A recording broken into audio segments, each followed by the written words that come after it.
ಹೆಜ್ಜೆ ಹಾಕಿ ನೋಡು. ಗೆದ್ರೆ ಮುಂದಕ್ಕೆ ನಡೆಸುತ್ತೆ, ಸೋತ್ರೆ ನೀನು ಮುಂದೆ ಏನು ಮಾಡಬೇಕು ಎಂಬುದು ನಿನಗೆ ಒಂದು ಒಳ್ಳೆಯ ಪಾಠವನ್ನು ಕಲಿಸುತ್ತೆ. ಕನಸಿನಲ್ಲಿ ಸುಖದ ಕ್ಷಣಗಳು ಎದುರಾದರೆ ಅದನ್ನು ನಿಜ ಅಂತ ಭಾವಿಸ್ಬೇಕು. ಆದರೆ ಬದುಕಿನಲ್ಲಿ ಕಷ್ಟದ ಕ್ಷಣಗಳು ಎದುರಾದರೆ ಅದನ್ನು ಕನಸೆಂದು ಯಾವತ್ತೂ ಭಾವಿಸಬಾರ್ದು. ಒಬ್ಬರು ನಿನ್ನನ್ನು ಗೌರವಿಸಿದರೆ ನೀನು ಕೂಡ ಗೌರವಿಸು. ಅವರು ನಿನ್ನೊಂದಿಗೆ ಅಗೌರವದಿಂದ ನಡೆದುಕೊಂಡ್ರೆ ಆಗಲೂ ನೀನು ಅವರನ್ನ ಗೌರವಿಸು. ಅವ್ರಿಗೋಸ್ಕರ ನಿನ್ನಲ್ಲಿರುವ ಶ್ರೇಷ್ಠ ಗುಣಗಳನ್ನು ಯಾಕೆ ಕಳ್ಕೊತೀಯ? ಈ ಜೀವನ ಇರುವುದೇ 2 ದಿನ ಗೆಳೆಯ.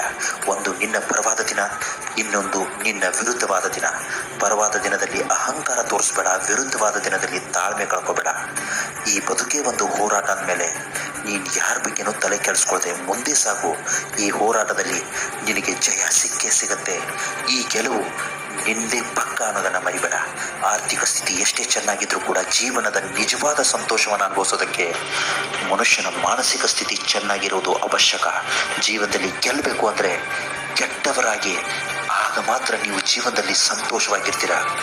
ಗೆಳೆಯ, ನಾನು ಇಲ್ಲಿ ಕೆಟ್ಟವನಾಗು ಅಂದರೆ ಕೆಟ್ಟ ಕೆಲಸಗಳನ್ನು ಮಾಡ್ತಾ, ಪಾಪ ಕೆಲಸಗಳನ್ನು ಮಾಡ್ತಾ ಸುಖವಾಗಿರು ಅಂತ ಹೇಳೋದಲ್ಲ.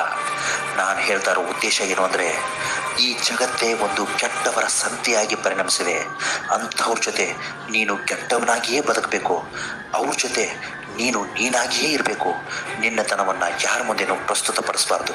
ದುಡ್ಡು ಕೊಟ್ಟು ಜಗತ್ತಿನಲ್ಲಿ ಏನು ಬೇಕಾದರೂ ಖರೀದಿ ಮಾಡ್ಬೋದು, ಆದರೆ ಸ್ಮಶಾನದಲ್ಲಿ ಮಾತ್ರ ಜಾಗ ಕೊಂಡ್ಕೊಳ್ಳೋದಕ್ಕೆ ನಿನ್ನ ಪ್ರಾಣವನ್ನೇ ಕೊಡಬೇಕು. ಇದೇ ಸೃಷ್ಟಿಯ ಕಾಲ ಸತ್ಯ. ಇಲ್ಲಿ ನಿನ್ನ ನೋವನ್ನು ನೀನೇ ಅಳಿಸಲು ಪ್ರಯತ್ನ ಮಾಡಬೇಕು, ಬೇರೆ ಯಾರೂ ಅಳಿಸೋದಕ್ಕೆ ಬರಲ್ಲ. ಯಾಕಂದರೆ ನೀರಿನಲ್ಲಿ ಪ್ರತಿಬಿಂಬ ನಿನ್ನದೇ ಕಾಣುತ್ತೆ ಹೊರತು ಬೇರೆ ಯಾರದ್ದು ಅಲ್ಲ. ಈ ಜನಗಳ ಬಗ್ಗೆ ನೀನು ಯೋಚಿಸಬೇಡ. ನೀನು ಎಲ್ಲಿವರೆಗೂ ಉಪಯೋಗಕ್ಕೆ ಬರ್ತೀವೋ ಅಲ್ಲಿವರೆಗೂ ಮಾತ್ರ ಜನ ನಿನ್ನನ್ನು ಪ್ರೀತಿಸ್ತಾರೆ, ನೆನಪಲ್ಲಿ ಇಟ್ಕೋತಾರೆ, ಆರಾಧಿಸ್ತಾರೆ. ಒಂದು ವೇಳೆ ನೀನು ಯಾವುದೇ ಉಪಯೋಗಕ್ಕೆ ಬರದೆ ಹೋದರೆ ನೀನೊಬ್ಬ ಯೂಸ್ಲೆಸ್ ಫೆಲೋ ಅವ್ರ ದೃಷ್ಟಿಯಲ್ಲಿ ಆಗ್ತೀಯಾ? ಈ ಜೀವನ ಒಂದು ಪ್ರಶ್ನೆ. ನೀನು ಹೇಗೆ ಬದುಕ್ತೀಯಾ ಅನ್ನೋದೇ ಉತ್ತರ. ಮಾತು ಕಡಿಮೆ ಮಾಡು, ಕೆಲಸ ಜಾಸ್ತಿ ಮಾಡು. ಯಾಕಂದರೆ ಕೊನೆ ಉಳಿಯೋದು ನೀನು ಮಾಡಿದ ಕೆಲಸ, ಅದರ ರಿಸಲ್ಟ್ ಮಾತ್ರ. ಮೈ ಡಿಯರ್ ಫ್ರೆಂಡ್, ಕೊನೆಗೊಂದು ಮಾತು ಹೇಳ್ತೀನಿ ಕೇಳು. ಒಂಟಿಯಾಗಿರು, ಒಂಟಿಯಾಗಿ ಬದುಕು.